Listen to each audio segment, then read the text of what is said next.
Space Marine captains lead the various companies within their chapters and act as the exemplar of everything a Space Marine should be, and occasionally they do so with a jump pack on their back, allowing them to fly through the air while delivering their righteous fury to the enemies of the Emperor and the chapter. Hello everybody, my name is Spoons Rattling, and today we are covering the Jump Captain, who is of course a character for the Space Marines.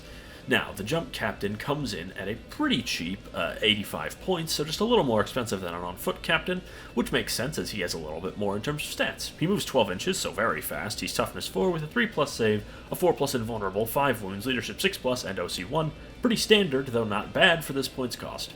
He has one pistol, which will be a heavy bolt pistol, plasma pistol, or hand flamer. The heavy bolt pistol is 18-inch range with one attack that hits on 2s at strength 4, AP 1, and damage 1. The plasma pistol is 12-inch range with one attack that hits on 2s at strength 7, AP 2, and damage 1, and when you overcharge you get strength 8, AP 3, and damage 2 at the cost of hazardous. Then, of course, the hand flamer is ignores cover and torrent at 12-inch range with d6 attacks that auto-hit at strength 3, AP 0, and damage 1. Out of these three, I'd say the plasma pistol is the best, though I wouldn't be opposed to bringing the heavy bolt pistol if you don't want to bother with the plasma pistol. Then, in terms of melee weapons, he has either a chainsword, power fist, relic weapon, or thunder hammer. The chainsword does have 7 attacks that hit on 2s, but it's only strength 4, AP 1, and damage 1, so really only good against light and medium infantry. The Power Fist is 5 attacks that hit on 2s at strength 8, AP 2, and damage 2, a really good profile, and probably the best out of all of these. The Relic Weapon would represent any power weapon you give this guy, whether that be a power sword, axe, or otherwise. It has 6 attacks that hit on 2s at strength 5, AP 2, and damage 2, a very solid profile as well, though second best to the Power Fist. And then the Thunder Hammer is an alternative to the Power Fist that comes with a Storm Shield. The Thunder Hammer has devastating wounds with 5 attacks that hit on 3s at strength 8, AP 2, and damage 2. If you have some way to consistently get devastating wounds, I'd bring the Thunder Hammer and Storm Shield variation. However, if not, I would just bring the Power Fist. As I mentioned, the Storm Shield comes with the Thunder Hammer and gives him +1 wound, up to 6. Then, of course, Angel's Wrath is while this model's leading a unit. Each time that unit ends a charge move, add 1 to the strength characteristics of characteristic of melee weapons in that unit till the end of the fight phase, and then of course he has Rites of Battle to discount a stratagem by 1 CP.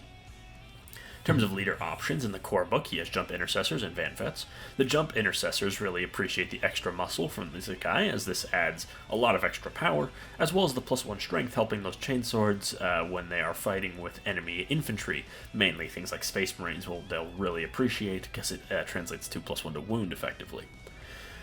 As I mentioned, the +1 to wound is useful, though, as something that like a chaplain might bring to the table. But this guy still has, free stratagem, so it really depends on if you're using stratagems. If not, I would bring a chaplain. And Van Vets, this guy doesn't really have much of a place with, as Van Vets rely on their lethal hits, and the strength 6 only really helps them against Terminators, who they still won't be good against, and they'll still struggle, and it will help against Guardsmen, but that's not really that much of a benefit, as they already kill them very efficiently. And then in terms of Blood Angels, we have the Sanguinary Guard. If you're running the Encarmine Spears, I would bring this guy, as the extra strength means they're wounding at worst everything on a 4+, which is a very, very useful improvement, and will mean they're very, very general purpose.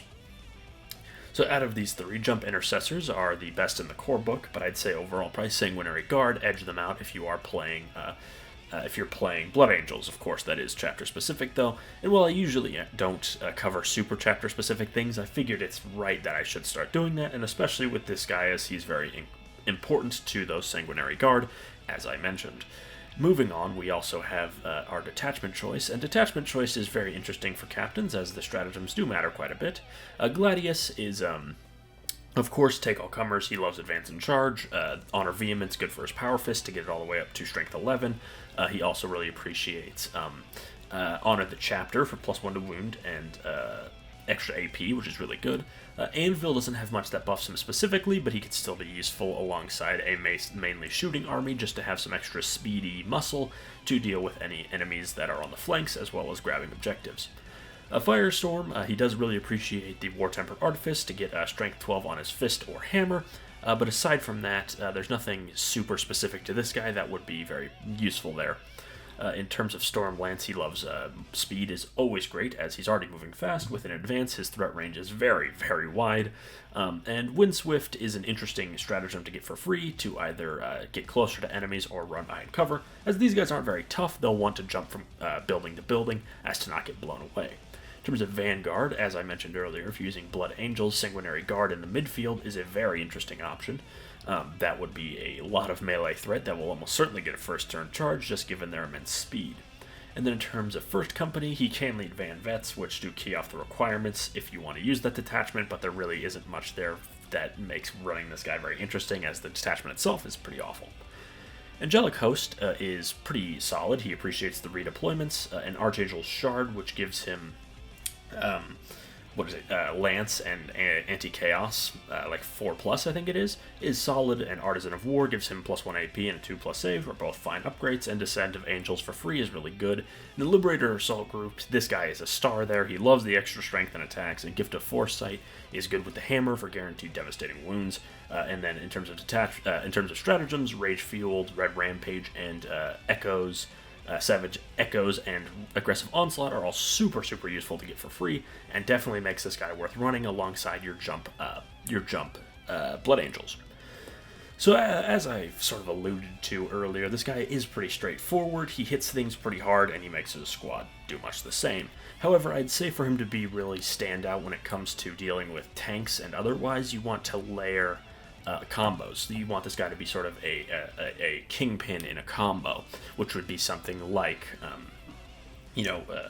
using a stratagem, an enhancement, and your detachment's core ability to make him much more punchy. That's why I mentioned Blood Angels. He's really excellent there for the extra strength, and then of course using Savage Echoes, Red Rampage, or something similar to that, he's going to hit really hard alongside even just the standard jump intercessors, who will be all the way up to strength 7, right? And the extra attacks from there are very useful. I'd say if you aren't going for something like that, though, he still does have a place in just having more muscle on the sideboard to take objectives, drop somewhere important, to really bully infantry, and even if you aren't giving him enhancements, he is still really good at doing that, bullying medium infantry. Well, he's not going to be taking on entire squads of Terminators or anything. I still think he is solid in that role, and in general a very solid data sheet. He does have some pretty stiff competition from the Jump Chaplain in that role, though, where you're not using enhancements, where I'd say the Jump Chaplain's probably a little better. He's a little cheaper. He goes into that role a little better. And in general, I think the +1 to wound goes a little further on a few targets than the extra strength would. But, as I mentioned, this guy works much better as the kingpin of a end combo ability, using all of the resources available. And of course, free stratagems are always useful. If you're using a lot of stratagems, bring this guy. If you aren't, maybe just bring a chaplain, is the general rule of thumb for using captains versus chaplains in Space Marines. Anyways, I've been Spoons Rattling. I hope you enjoyed this video. Make sure to like, comment, and subscribe, and I will see you all next time.